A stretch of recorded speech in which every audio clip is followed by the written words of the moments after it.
collègues n'arrivent toujours pas à prendre leur place parmi nous pour raison des changements non constitutionnels dans leur pays. Excellences, Mesdames et Messieurs, chers amis, ensemble, avec le constant soutien de nos chefs d'État, nous avons fait beaucoup et avons jeté les bases de davantage d'ambitieux programmes. Il n'y a presque aucun domaine significatif où nous n'avons pas sémé, cultivé et parfois cueilli, même si les intempéries politiques, économiques et diplomatiques ont quelquefois réduit notre productivité et notre production, pour rester dans une métaphore agricole. Dans le domaine de la santé, la Covid-19 a été vaincue comme l'a été Ebola et les Mpox. Africa CDC s'affirme comme un outil efficace. L'Agence africaine des médicaments, AMA, s'installe. L'Agence humanitaire africaine sort de ses limbes. Le PANVAC s'équipe, se consolide. L'éducation se modernise et met définitivement le cap sur le futur, en centrant l'attention et les efforts sur l'innovation et l'intelligence artificielle. La stratégie industrielle s'ébauche. La zone de libre-échange continentale ZLECAf s'opérationnalise en dépit des obstacles. Les positions africaines sur le climat se consolident. L'agriculture et l'économie bleue prennent peu à peu leur place naturelle dans nos choix stratégiques. Le secteur des infrastructures et de l'énergie a connu des avancées significatives. Presque tous les organes de l'Union et toutes les agences spécialisées, dont je vous fais grâce de la liste, se sont maintenus dans des progrès constants, tant au niveau de leur consolidation institutionnelle que dans la diversité des programmes et projets réalisés. La réforme institutionnelle de notre organisation a connu des progrès significatifs et se poursuit pour des conclusions heureuses. Nos partenariats internationaux s'élargissent et s'ouvrent de nouveaux horizons. Notre crédibilité internationale et notre visibilité dans l'arène mondiale se sont affirmées de façon significative. Des rapports circonstanciés sur tous ces palmarès seront présentés certainement au sommet. Il est superflu, donc, de vous en encombrer maintenant. Excellences, Monsieur le Président, Mesdames et Messieurs les ministres, de tels acquis ne devraient pas occulter nos insuffisances, nos lacunes, nos difficultés et les défis qui continuent de toutes parts de nous assaillir. Des violents conflits continuent de tuer à une large échelle en Afrique. Le Soudan et l'Est de la République démocratique du Congo en sont les théâtres les plus poignants, les plus dramatiques à tous égards. Le difficile financement de notre organisation continue de peser lourd sur son efficacité et son indépendance de décision. La revitalisation du Fonds de la paix et l'atteinte de son premier objectif est une lueur encourageante à ces sujets.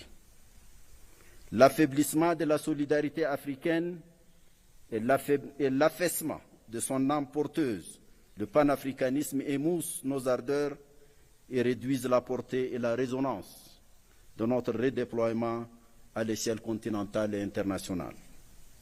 Cette situation est d'autant préoccupante que nous nous trouvons à un moment où le multilatéralisme, déjà en mauvaise posture depuis un certain temps, semble devoir faire face à de nouveaux défis et des coups de boutoir venus d'outre-Atlantique. Il nous faut donc nous ressaisir et le faire ici et maintenant. Excellences, chers frères et amis, bientôt un nouveau leadership va être élu. Afin de contribuer à lui paver la voie, j'ai attiré la haute attention de l'ensemble des chefs d'État et du gouvernement de notre continent par un écrit qualifié par un grand président africain de brûlot sur certaines questions dont la solution commande la survie de notre organisation. Je continue de croire de plus en plus que si nous ne nous saisissons pas rapidement de la question de notre architecture politique, de paix, de sécurité et de gouvernance, de la question des partenariats, du financement de l'organisation et des pouvoirs de la Commission et de son président, il y aurait franchement lieu de s'inquiéter sur l'avenir de notre organisation. Tel est le principal message que je souhaite transmettre en toute humilité à notre prochain leadership, auquel je souhaite plein succès. Dois-je par ces mots vous dire au revoir, la gorge serrée d'émotion et de nostalgie déjà pour votre conclave, la reprise de ma liberté et les joies qu'elle me procure, et c'est à cet instant ma plus agréable consolation. Le 15 mars 2025, j'aurai fini mon mandat et je ne resterai pas un jour de plus. Je vous remercie.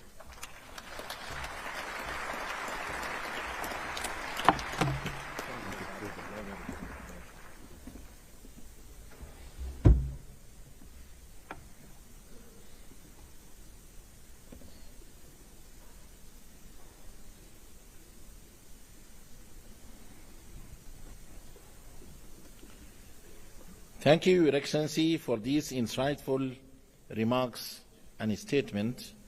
It is now my great honor to invite His Excellency Claver Gatit, Under Secretary General and Executive Secretary of the United Nations Economic Commission for Africa, to deliver his statement.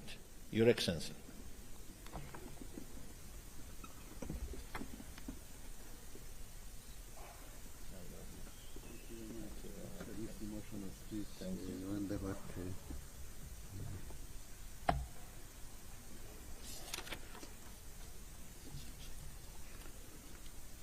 Your Excellency Dr. Mohamed Salim Mzeg, Minister of Foreign Affairs of the Islamic Republic of Mauritania and the Chairperson of the Executive Council of the African Union, Your Excellency Moussa Faki Mohamed, Chairperson of the African Union Commission, Your Excellency Gideon Timothemos, Minister of Foreign Affairs of the Federal Democratic Republic of Ethiopia, Your Excellency Dr. Monique Sanzabaganwa, Deputy Chairperson of the African Union Commission, Excellencies, Ministers are here present, Heads of Delegation of the African Union Member States, Excellencies, Heads of the representatives of the regional economic communities, international organizations and development partners, distinguished delegates, colleagues, good morning. It is an honor to address this esteemed gathering at the 46th Ordinary Session of the Executive Council of the African Union under the significant theme, Justice for Africans and the People of African Descent through Reparations. I wish to extend my gratitude to the African Union Commission for prioritizing this theme of the year, and I would like to use this opportunity to congratulate the African Union Chairperson, His Excellency Moussa Faki Mohamed, for his exemplary leadership throughout his tenure. We thank you very much. I also salute the heads of state and government who have committed to launching the 2025 theme in their respective countries, demonstrating their collective resolve to secure justice for Africa and its diaspora. Excellencies, distinguished delegates, we cannot contest the fact that the transatlantic slave trade and colonial exploitation robbed Africa of its people, resources, and dignity, and left behind inequalities that persist in global financial systems